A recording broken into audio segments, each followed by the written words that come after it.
We are on chapter 11, and it's using the general journal.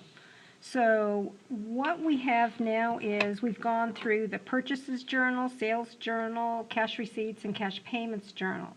But what's going to happen is you're going to have a few transactions that don't fit into those. So if they don't fit into any of the other journals, then you would use the general journal. And that's what we're going to do today.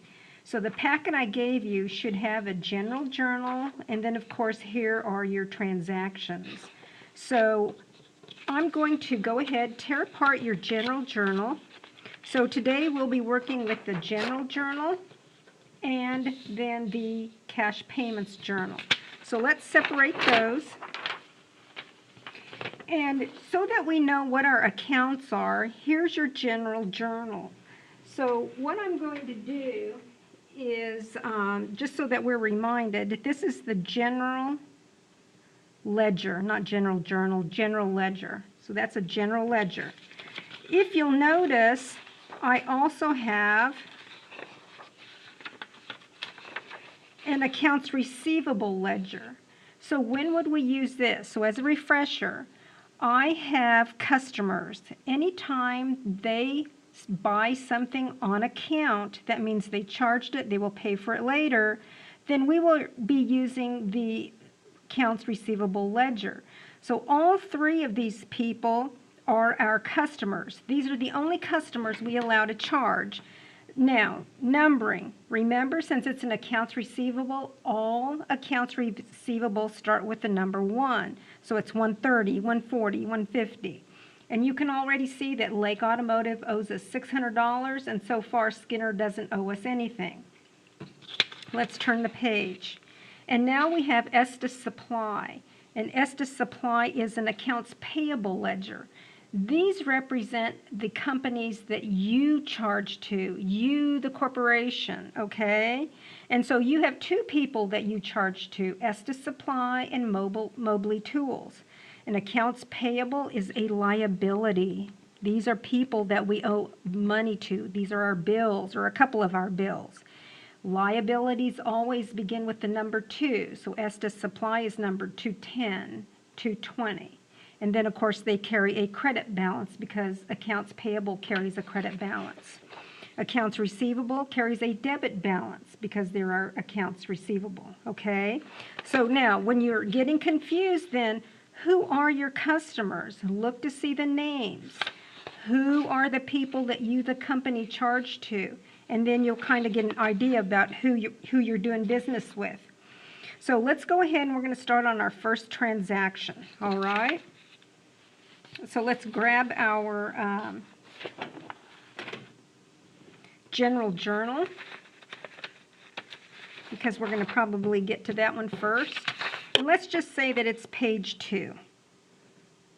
So over here, our first transaction says, on December 2nd, you bought some store supplies on account from Estes Supply, $165, and you used a memo 42.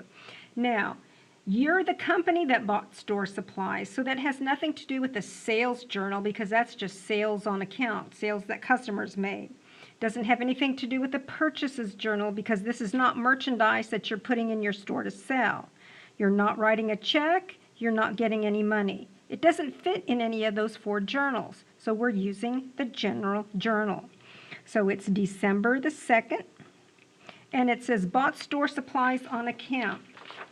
Store supplies is an asset. You have more of an asset, so we've learned that that's a debit.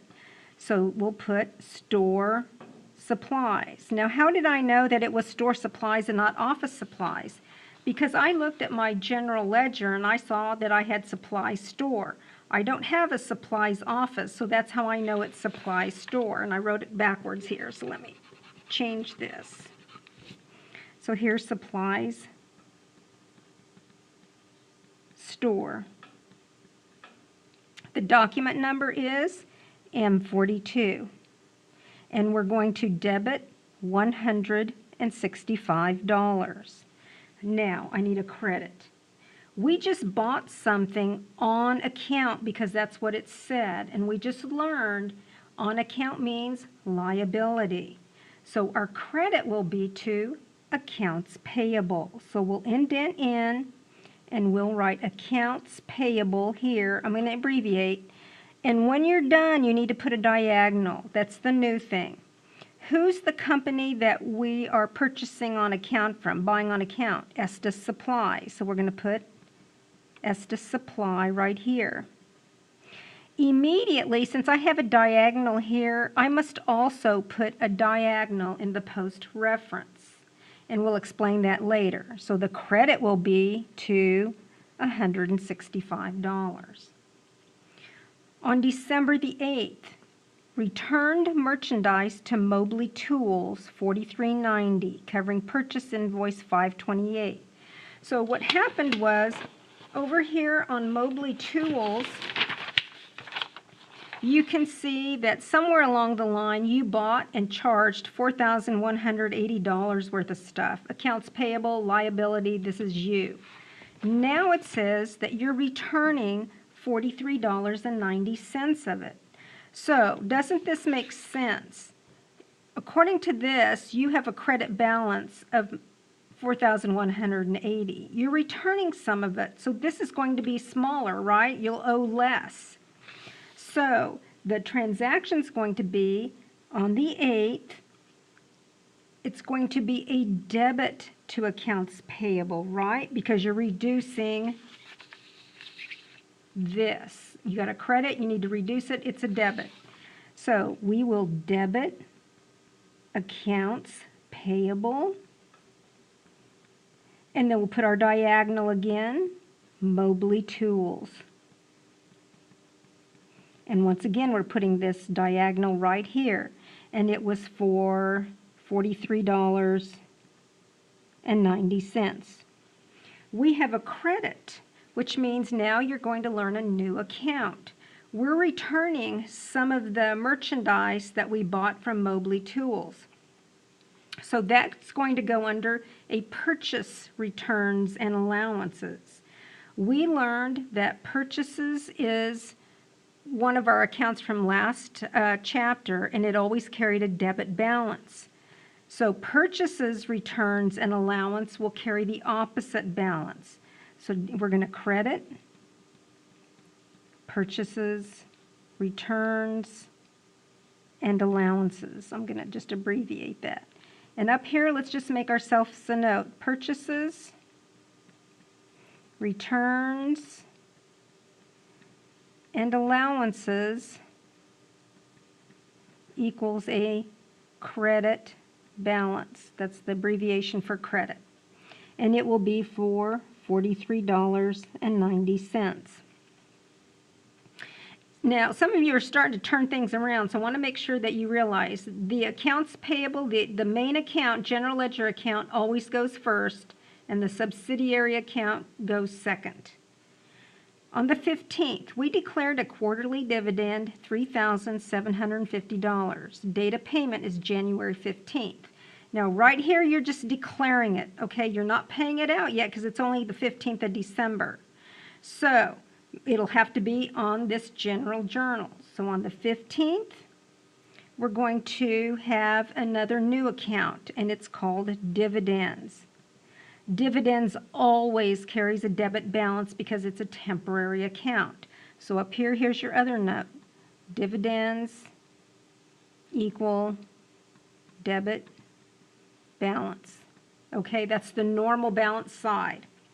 So we're going to debit dividends for $3,750. And our credit, because we have to have a debit and a credit, will be to dividends payable. And remember, anything with the word payable is a liability, and liabilities carry a credit balance, the normal balance side. All right? So here I want you to put a brace, and I want you to write up here declaring a dividend, because you have to declare one first. The board of directors has to vote, and once they declare it, then later on they'll pay it out. So this is just the journal entry for the declaration. On the 16th, we granted credit to Lake Automotive for merchandise returned, $65.85 plus sales tax, $395 from $500. So in other words, it says granted credit to Lake for merchandise returned. So that means Lake Automotive is a customer, right? Because these are customers. So here it says they have a balance of $600. But what's happening is originally they charged $500 worth of stuff, which is probably, most of this here. They charged $500 worth of stuff originally. They were going to pay for it later. But they're returning $65.85 of this here. Okay, so maybe it was defective. Maybe it was the wrong size. Who knows?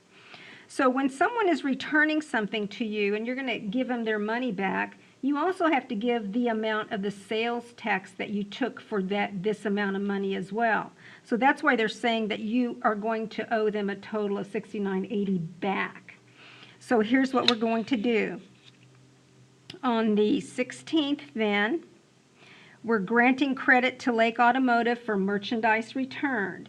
Now, they had a sale on account, and we know that sales carries a credit balance. So here's another new account, sales, returns, and allowances. So sales, returns, and allowances reduces your sales. So it has to carry a normal debit balance, okay? So then, remember, we write our debits first. So it will be sales, returns, and allowances.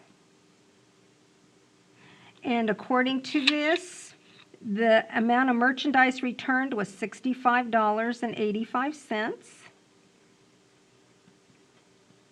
And we said we're also going to have to return the tax part of this, the sales tax we took from it. So then we'll have a debit to sales tax payable.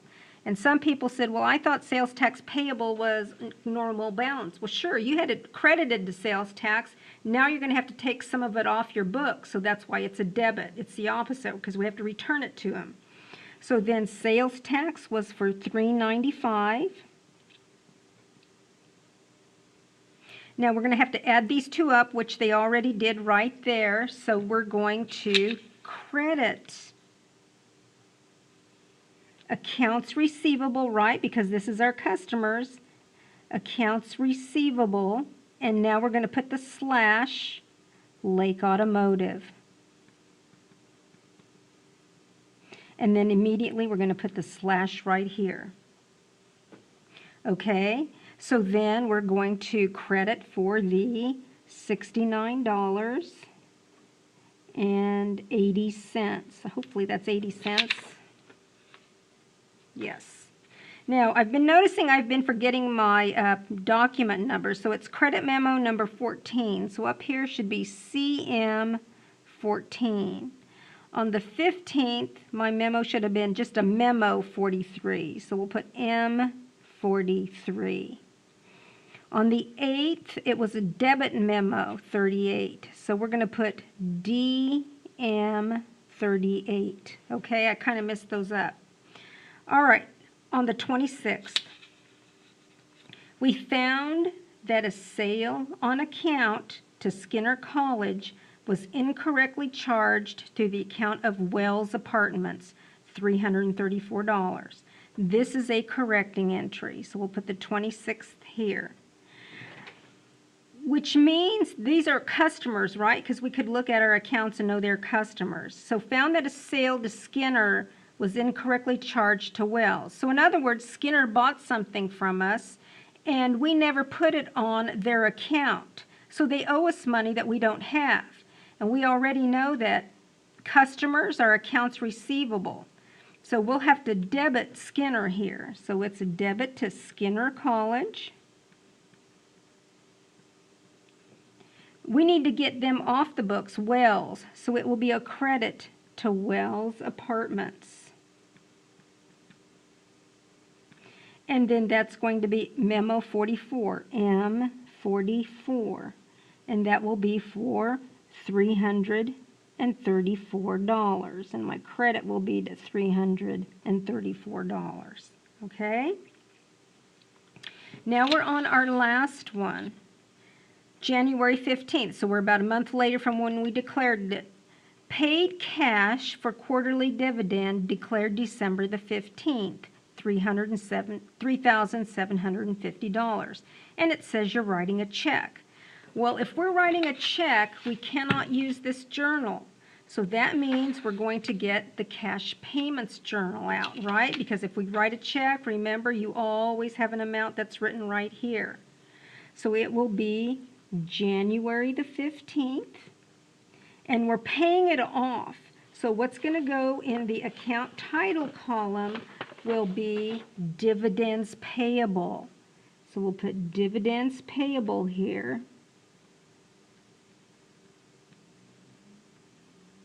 And it said it was check number 742. And then, of course, we've learned that we'll do the credit first. You wrote a check for $3,750. Now, you have a credit, you know you need a debit. Purchases discount. Did we do anything with purchase? Absolutely not, so we cannot use this one.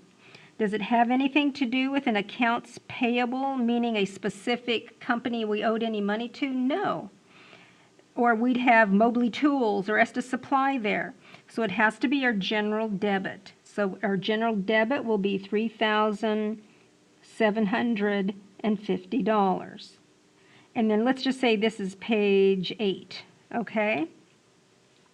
So in the next video then, I will show you how to post because we're done with all of our transactions.